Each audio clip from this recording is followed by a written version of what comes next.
আসসালামু আলাইকুম প্রিয় viewers, welcome to my YouTube channel. এখন যে মেডিসিন নিয়ে কথা বলছি, এই মেডিসিনের নাম ফ্লুগাল ক্যাপসুল।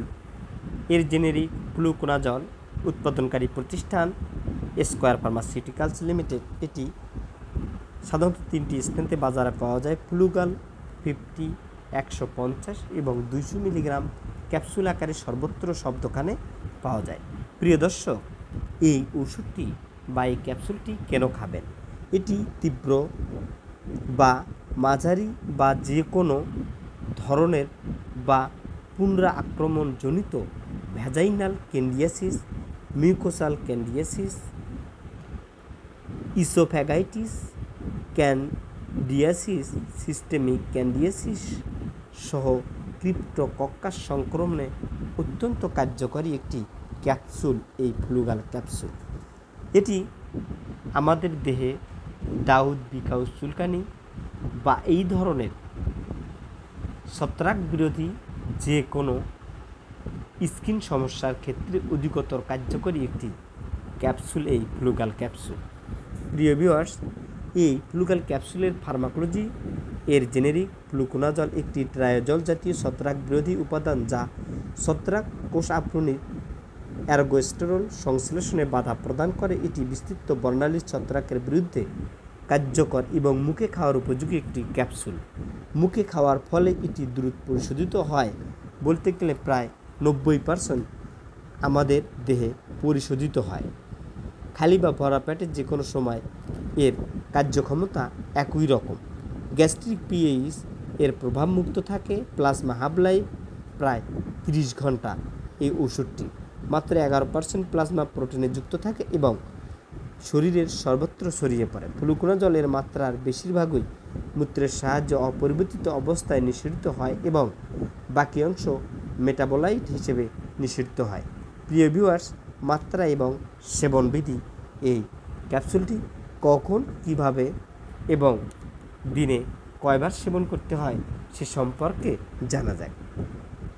প্রাপ্তবয়স্কদের জন্য মুখে খাওয়া জন্য ফ্লুকোনাজলের শোষণ খুব দ্রুত হয় এবং প্রায় সম্পূর্ণ মুখে খাওয়ার জন্য এবং এই ওষুধটি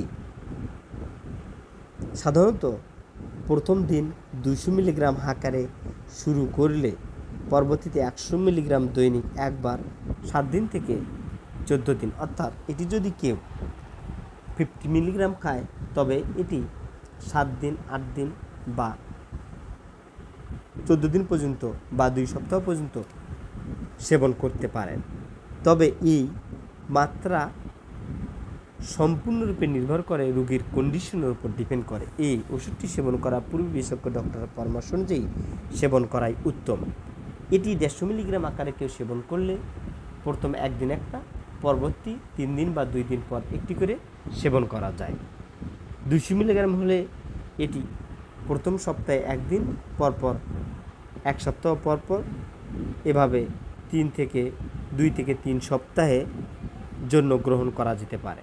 এটি অবশ্যই ক্রিপ্টোকক্কাস মেনিনজাইটিসের ক্ষেত্রে প্রাথমিক অবস্থায় 10 থেকে 12 সপ্তাহ পর্যন্ত চিকিৎসা চালিয়ে যেতে হয়। একিউট ও রিকারেন্ট ভ্যাজাইনাল ক্যান্ডিডিয়াসিস অর্থাৎ 150 মিলিগ্রাম একক মাত্রায় সেবন করতে হয়।